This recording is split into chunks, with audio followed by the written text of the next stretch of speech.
మీరు వాట్సాప్ వాడుతుంటే వెంటనే అందులో ఈ 4 సెట్టింగ్స్ అనేవి చేంజ్ చేసుకొని మీ ఫోన్ హ్యాక్ అవ్వకుండా స్కామ్ లో మీరు పడకుండా జాగ్రత్తగా అయితే ఉండొచ్చు. నెంబర్ 1, వాట్సాప్ ఓపెన్ చేసి 3 డాట్స్ మీద క్లిక్ చేసి సెట్టింగ్స్ లోకి వెళ్ళండి. ప్రైవసీలో కిందికి స్క్రాల్ చేస్తే అడ్వాన్స్డ్ అనే ఆప్షన్ కనిపిస్తుంది. దీంట్లో protect IP addresses in calls అని ఉంటుంది. దీన్ని మీరు ఎనేబుల్ చేసుకోండి.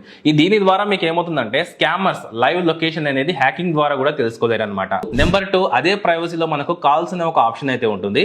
దాంట్లో మీకు సైలెంట్ అన్నోన్ కాలర్స్ అనే ఒక ఆప్షన్ అయితే ఉంటుంది. దాన్ని ఎనేబుల్ చేసుకోండి. దాని ద్వారా ఏమవుతుందంటే మన ఫోన్ లో లేని నెంబర్స్ నుంచి మనకు కాల్ వచ్చాయనుకోండి, అంటే ఎగ్జాంపుల్ గా ఒక స్కామర్ అన్నోన్ నెంబర్ నుంచి కాల్ చేస్తే అది ఆటోమేటిక్ గా మనకు రింగ్ కాకుండా సైలెంట్ అయిపోతుంది అనమాట. అలా మనం సేఫ్ సైడ్ అయితే ఉండొచ్చు. ఇక తర్వాత మనకు ప్రైవసీలోనే గ్రూప్స్ అనే ఒక ఆప్షన్ ఉంటుంది. దీంట్లో మీరు చూసుకుంటే ఎవ్రీవన్ ఉంటుంది. దాన్ని మీరు మై కాంటాక్ట్ లోకి అయితే చేంజ్ చేసుకోండి. ఎందుకంటే మనం ఎవ్రీవన్ పెట్టామనుకోండి, మనకు తెలియని స్కామర్స్ ఎవరైతే ఉంటారో వేరే వేరే గ్రూప్స్ లో మన పర్మిషన్ లేకుండా యాడ్ చేస్తారు.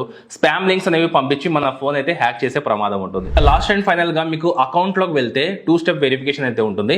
దీన్ని మీరు ఖచ్చితంగా ఎనేబుల్ చేసుకొని ఒక పాస్వర్డ్ అయితే ఇచ్చుకోండి.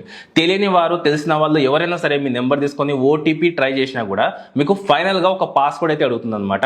ఈ 4 వాట్సాప్ సెట్టింగ్స్ ని ఖచ్చితంగా మీరు చేంజ్ చేసుకోండి. ఎవరెవరు చేంజ్ చేసుకున్నారో కామెంట్ చేయండి. అలాగే ఈ రీల్ ని ప్రతి వాట్సాప్ యూజర్ కి షేర్ చేయండి. నచ్చితే లైక్ చేసి ఇటువంటి ఇంట్రెస్టింగ్ రీల్స్